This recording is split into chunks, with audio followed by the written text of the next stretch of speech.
Well, that was an awesome surprise. Hello and thank you for clicking on my channel. Welcome to the Real Movie Podcast. And today I want to talk about the first episode of House of the Dragon, the latest HBO show. So, House of the Dragon is a spin-off of Game of Thrones, the popular HBO TV show which was ruined and burned to the ground by its 8th season. Anyways, this is a spin-off and I wasn't even sure that if I'm going to watch it, but here we are and I watched it. My expectations were really low, and to be honest, now that I watched the first episode, I was like, okay, even if my expectations were high, I could still enjoy it because it was pretty awesome. What we see in this episode is that in the beginning, King Jaehaerys, who doesn't have a son, he lost his sons, has to choose a successor to the throne. He has two candidates, Rhaenys Targaryen, who is the oldest descendant, but he's a woman, and Viserys Targaryen, who is the oldest male descendant of Jaehaerys Targaryen. So everyone agrees that Viserys should be king. So we make a time jump and now we are 9 years into King Viserys' reign. He has a daughter whose name is Rhaenyra, his wife, the queen. She's pregnant with a child and no one knows if it's a boy or a girl. And here's the part that I'm going to spoil the ending of the first episode. So if you haven't watched it, please watch it because it's a pretty awesome episode. King Viserys' child and wife, they both die. So now the next heir to the Iron Throne is Damien Targaryen, who is the king's brother. But King Viserys also has a daughter that I talked about whose name is Rhaenyra. This part was the moment where I realized, okay, they are actually thinking, they are following a good pattern, they are writing pretty well, because it was because for some time, because for like 20-30 minutes into the episode, I was like, what was that first scenes when we saw King Jaehaerys, what did that mean? And after 30 or 40 minutes, when these things happened, I realized, okay, so King Viserys became king because he was the oldest descendant, not because he was the oldest male descendant, not because he was the oldest descendant because we had Rhaenys. And now that Viserys himself has to choose an heir, he chooses his daughter, not his brother.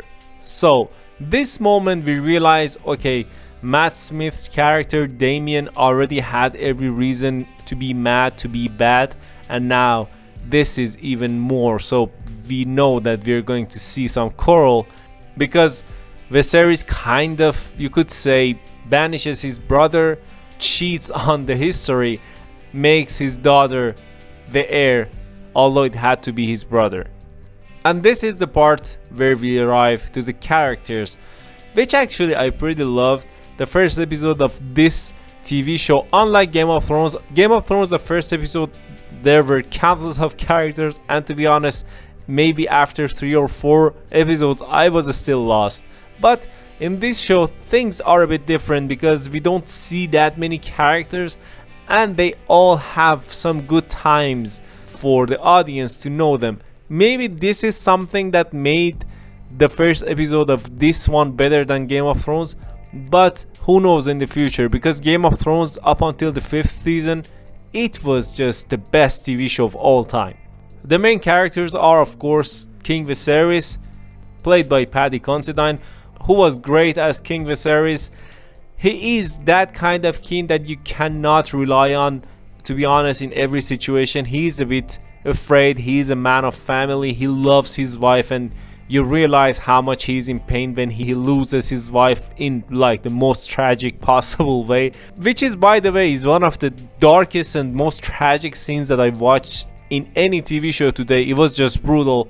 He's kind, he's thoughtful, but sometimes maybe for a king who has to be firm, he's not that kind of person. The other character that I should talk about is Damien Targaryen, who is the bad guy of this story. I'm not going to explain a lot because although he's a bad guy, he's portrayed as a sadistic man. He doesn't have boundaries, he's foul-mouthed, He's sadistic, he kills people, he chops people arms and legs, and he's really portrayed as a villain. But at the end of the day, he is right, because he should be the heir to the kingdom. At least it's my opinion. I don't know what others will say, but he's right. People don't want him to be around the Iron Throne because he is spontaneous and he is extremely vicious. They are maybe right, but no one can deny that it is his right. And to be honest, at the end of the episode, where he kind of respected his brother, it was pretty awesome, because he could have just made a coup right on the spot, because he had almost every support in the town with big groups, and he didn't, he just left. The other character that I should talk about is Otto Hightower, played by Rhys Ifans. Trying to describe this character is completely out of the question. Otto Hightower is the King's Hand. If you don't remember what does it mean to be the King's Hand, let me refresh your memory. For example, Tyrion Lannister in Game of Thrones was the Queen's Hand, so you know what power a king or queen's hand has.